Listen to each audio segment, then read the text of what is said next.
You're back to Global Business Report. Nigerian investment banker Tedo Peterside says a shared prosperity in Nigeria will not exist as long as Nigeria's majority are sidelined on the country's path to economic prosperity. Speaking at the 28th Nigeria Economic Summit in Abuja, he noted that the theme will remain a rhetoric if the criminality in governance, which continues to sideline the private sector, is not addressed. We're talking about a shared prosperity. I will link that to what I think is happening with the citizens. But first, let me give you some critical economic data from the NBS. These are official figures. Number of Nigerians that were fully employed at the end of 2015 were 68 million. Number of Nigerians fully employed at the end of 2020, only 31 million. I repeat, from NBS figures, 68 million fully employed end of 2015, by 2020 down to 31 million. So there are many unemployed citizens. Poverty is rife in the country. But let me link it back to this theme. We're talking about shared prosperity. Let me tell you what I think as an economist is one of our biggest problems. And it's not too difficult to solve. You see, Pascal spoke about what happens when the two dangerous groups, criminals and government. What he should have said was that the intersection of a few criminals in government is what leads to some of these biggest problems. And please, I'm not casting doubt on any single person, but I want to understand some issues. You see, rigged prosperity is the cause of poverty for many. Because what happens is that when we take serious economic policy issues and we allow a few people to rig them in a way that it benefits them, but to the detriment of millions of Nigerians, then what you have is that a few people become very rich and millions of people become very poor. And it's unnecessary. And there are three areas. Number one, oil theft. I'm from the Niger Delta. Oil theft, we talk about, people say up to possibly 500,000 barrels. Can anybody, please, some of us from the Delta area, if you go to the little oil thief doing illegal refinery, he will tell you he has no hand in bringing any ship to Nigeria. That's for the big boys. So what kind of person can bring a ship to Nigeria to load crude oil if he does not have friends in government? So I talk about criminals and government together. The second area, petrol subsidy.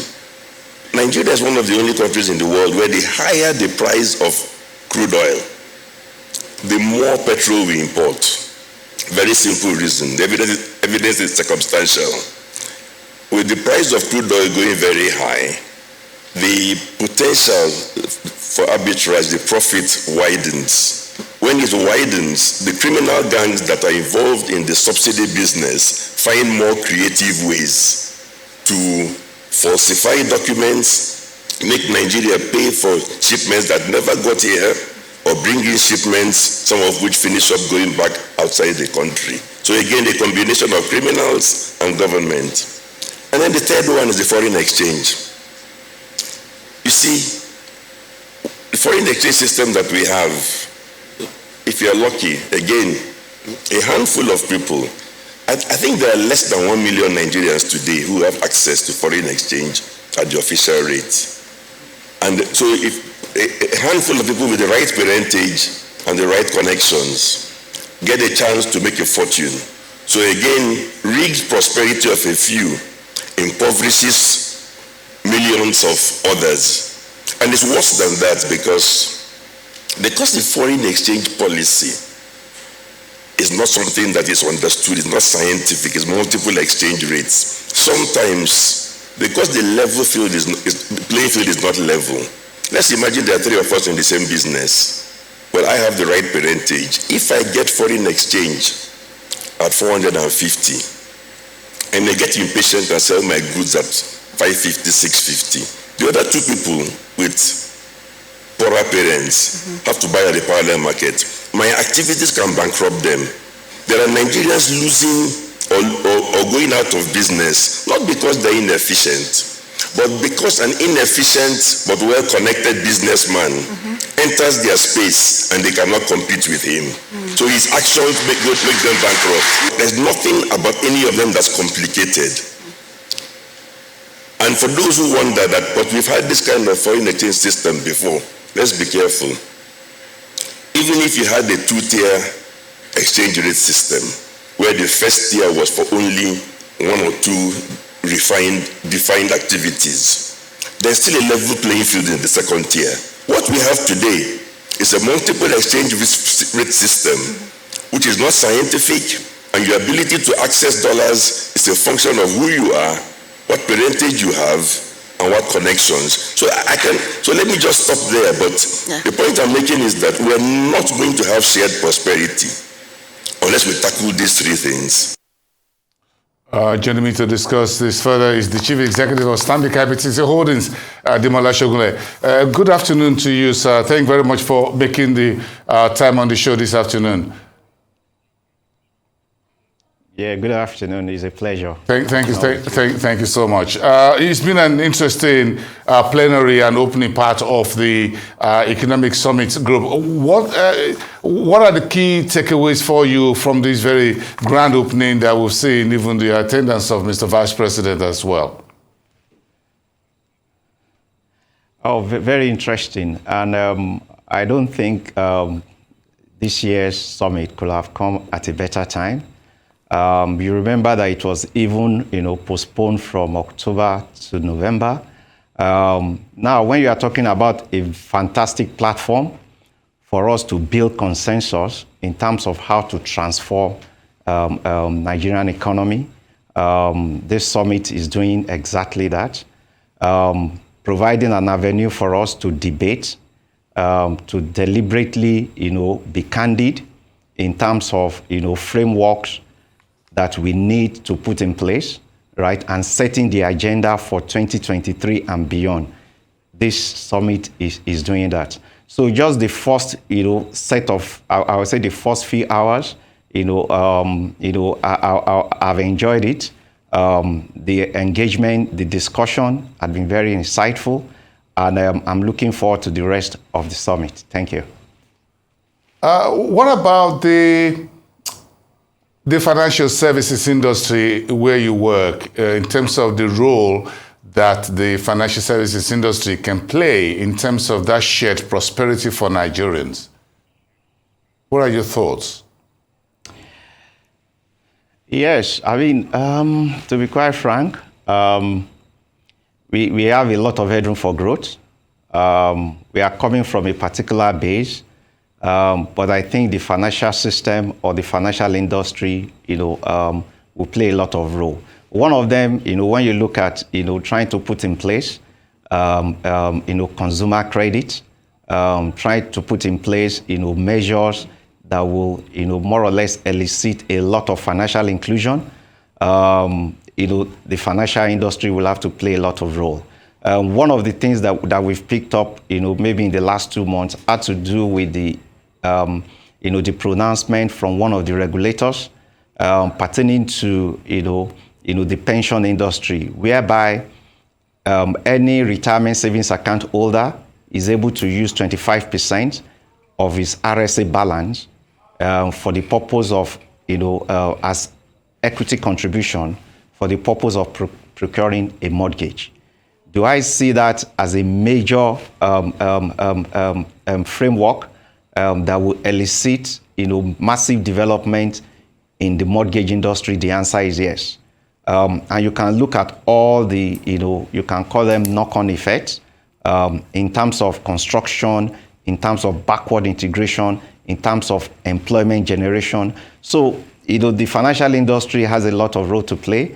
And I think we are just well ready, well prepared to be able to do that. To the extent that we can agree, as to, what we can call the consensus for Nigeria to move forward in terms of the low-hanging fruits and being able to remove all the bottlenecks, militating against, shared prosperity, militating against, economic development, and militating against, poverty eradication. Thank you. Okay, so I'm sure you took a listen. We were in the room when Tedo Peterside made his presentation on that panel, and he spoke to about 2 or 3 key issues. Of course, one of it is exchange rate. What are your thoughts within the industry and everyone about how we can resolve this as one of the key issues that we are yet to, that can help us move ahead in terms of how the economy is run and all of that?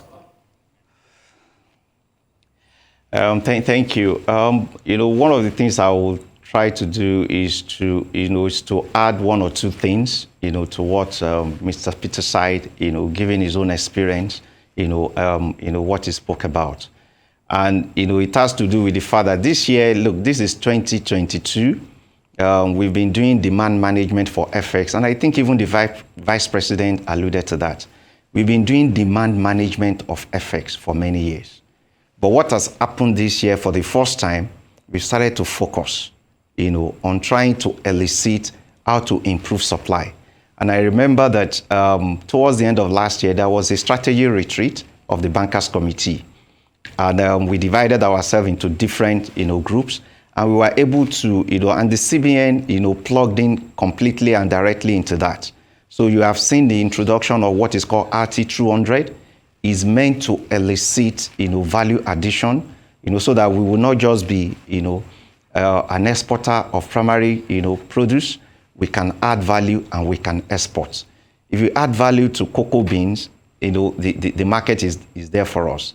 If we add value to any, whether it's granule, whether it's cashew nut, the market, global market is there for us. So year to date, we started to see an upside in terms of non-oil export. And the important thing for us, is to be able to continue along that stride, to continue to see to what extent we can elicit more supply of FX, through major, I would say policy, drives. One of them is the one CBN had introduced, right, which is RT200. The other one had to do with some of the infrastructures that are required, to make it easy, for Nigerians to be able to export. If you go to most of our ports, we are all geared towards import. But we need to designate some ports in Nigeria to be able to process. And I think even NPA have just been able to look at some of the terminals that will process export. So it's a matter of time. We're on the right track. The only thing we need to do now is to gain traction very quickly. Time is not on our side. We wasted too much time managing demand. We need to start focusing on being able to elicit more supply of FX, both from, export of value, added, goods and services from Nigeria, and also, being able to attract, foreign portfolio investment and foreign direct investment. Thank you. Demola Sogunle, thank you so much for your insightful conversation this afternoon. The Chief Executive Officer, Stanbic IBTC Holdings PLC. Thank you so much. We appreciate it.